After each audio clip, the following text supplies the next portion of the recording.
நேற்றைய தற்போது ஒரு முக்கிய செய்தியை பார்த்து கொண்டிருக்கிறோம். ஏர்டெல் நிறுவனம் நேற்று அதனுடைய பயனர்களை, குறிப்பாக தமிழ்நாடு கேரளத்தை சேர்ந்தவர்களை கடுமையாக பாதித்தது என்றுதான் கூற வேண்டும். சோதித்தது என்பதும் மிக சரியாக இருக்கும். அவசர ஆத்திரத்திற்கு கூட போன் செய்ய முடியாத ஒரு சூழலே ஏர்டெல் வாடிக்கையாளர்கள் நேற்று கடும் அவதிப்பட்டார்கள். நேற்று மாலையிலிருந்து இரவு கிட்டத்தட்ட 11 மணி வரை பலருக்கும் இந்த பிரச்சனையை சந்தித்தார்கள் ஏர்டெல் பயனர்கள் அனைவருமே. அதனுடைய தாக்கம் தற்போது நீங்கள் பார்க்கலாம். ஏர்டெல் வாடிக்கையாளர்கள் அந்த எக்ஸ் பதிவிலே எந்த அளவுக்கு ஏர்டெல் நிறுவனத்தை கடுமையாக கண்டனம் செய்து விமர்சனம் செய்திருக்கலாம் என்பதைதான் பார்த்துக் கொண்டிருக்கிறோம்.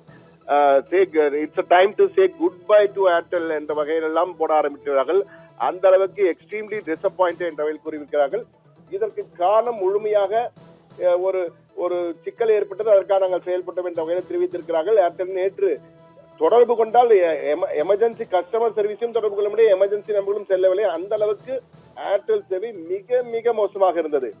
குறிப்பாக நீங்கள் பார்த்து கண்டால் வணிக தொடர்புகள் நேற்று தொடர்பு கொள்ள முடியலை, வங்கி பண பரிமாற்றங்கள் செய்ய முடியவில்லை, அவசர தொடர்பு ஒரு முக்கிய செய்தியை சொல்வதற்கோ முடியவில்லை.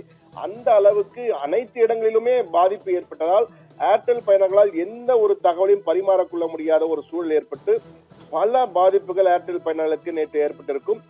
இதற்கு என்ன காம்பன்சேஷன், இழப்பீடு என்ன கொடுக்க போகிற ஏர்டெல் என்பதுதான் தற்போது அனைவருடைய மனதிலும் இருக்கும் கேள்வி. ஏனென்றால் விமான நிறுவனங்களிலே சில தாமதம் ஏற்பட்டால், அந்த சேவை பாதிப்பு, சேவை குறை ஏற்பட்டால் உடனடியாக அந்த சேவைக்கான இழப்பீடு வழங்கப்படும். அது மட்டுமல்ல, அந்த சேவையை இலவசமாக வழங்கப்படும். அது போன்ற ஏர்டெல் நேற்று செய்த சேவைக்கு என்ன கொடுக்க போகிற இழப்பீடு என்பதுதான் தற்போது கேள்வி. என்றால் நாம் ஒரு நாள் தாமதமாக கட்டணம் செலுத்தினால் நமக்கு அபராதம் விதிக்கிறார்கள். ரீசார்ஜ் லேட்டாக செய்தால் அதற்கு உரிய நடவடிக்கைகள் எடுக்கிறார்கள். எனவே நாம் தவறு செய்தால் நடவடிக்கை எடுக்கும் ஏர்டெல் நிறுவனம் தற்போது அவர்கள் செய்த தவறுக்கு என்ன நடவடிக்கை என்ன இழப்பீடு நமக்கு வழங்கப் போகிறது என்பதுதான் தற்போது கேள்வி. என்ன காம்பன்சேஷன் கொடுக்க போகிறார்கள் என்றால் இது ஒரு மிகப்பெரிய சேவை குறைபாடு, இதில் எந்த சந்தேகம் இல்லை. சேவை குறைபாடு ஏற்பட்டிருப்பதால் ஏர்டெல் நிறுவனம் அதன் பயனர்களுக்கு பதில் சொல்ல வேண்டும். குறிப்பாக 3 விதமான இழப்புகள் பெரிய அளவிலே ஏற்பட்டிருக்கு. 3 விதமான சேவை குறைபாடுகள். ஒன்று, இது போன்ற ஒரு சேவை பாதிப்பு ஏற்பட்டவுடன் அனைத்து பயனர்களுக்கும் ஒரு தகவல் குறுஞ்செய்தியாவது அனுப்பியிருக்க வேண்டும். இது போன்ற பாதிப்பு ஏற்பட்டது என்று உடனடியாக அனுப்பவில்லை.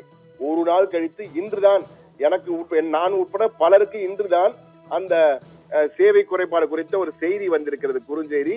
அது என்னவென்றால், last evening we encountered a network outage in few areas of Tamil Nadu and Kerala. few areas என்று குறிப்பிட்டிருக்கிறார்கள். எனக்கு தெரிந்து தமிழ்நாடு முழுவதும் கேரளா முழுவதும் இருந்தது பாதிப்பு என்பதுதான் உண்மை. Our team worked diligently overnight to resolve the issue. Our services has been fully restored. We apologize for any inconvenience this may have caused out and thank you for your patience and understanding during this time. அதாவது தற்போது மன்னிப்பு கேட்கும் வகையில ஒரு குறுஞ்செய்தி அனுப்பியிருக்கிறார். ஆனால் இது நேற்றே அனுப்பியிருக்க வேண்டும். நேற்று அவதிப்படும் போது எந்த ஒரு உதவியும் செய்யாமல் தற்போது தகவலை அனுப்புவது எந்த வகையில் ஏற்புடையது என்பது முதல் கேள்வி. 2வது கேள்வி, நேற்று இந்த சேவை குறைபாட்டின் காரணமாக பல வங்கி பண பரிமாற்றங்களை பலரால் செய்ய முடியவில்லை. அவர்களுக்கு பல கட்டணங்கள் கடைசி நேரத்தில் அனுப்ப முடியாமல் போனதால் பல இழப்புகள் ஏற்பட்டிருக்கும். இதற்கு அவர்கள் சில வங்கிகளில் அபராதம் கூட விதிக்கப் போகிறார்கள். அவர்களுக்கு இவர்கள் என்ன செய்ய போகிறார்கள், என்ன இழப்பீடு கொடுக்க போகிறார் என்பது. பல வணிக தொடர்புகள் அற்று போயிருக்கும், வணிக இழப்புகள் ஏற்பட்டிருக்கும். இதற்கெல்லாம் எந்த வகையான இழப்பீடு கொடுக்க போகிறது ஏர்டெல் என்பதுதான் தற்போது மிகப்பெரிய கேள்வி. இந்த கேள்விக்கு நிச்சயமாக ஏர்டெல் நிறுவனம் பதில் சொல்லியே ஆக வேண்டும். மிஸ்டர் அண்ட் மிஸ்ஸஸ் ஏர்டெல் என்ற வகையில் தான் குறிப்பிட்டிருக்கிறோம். நேற்று எங்களை பலமாக சோதித்தீர்கள், எனவே இதற்கு என்ன இழப்பீடு நீங்கள் தரப்போகிறீர்கள், காம்பன்சேஷன் என்ன கொடுக்க போகிறீர்கள் என்பதுதான் கேள்வி.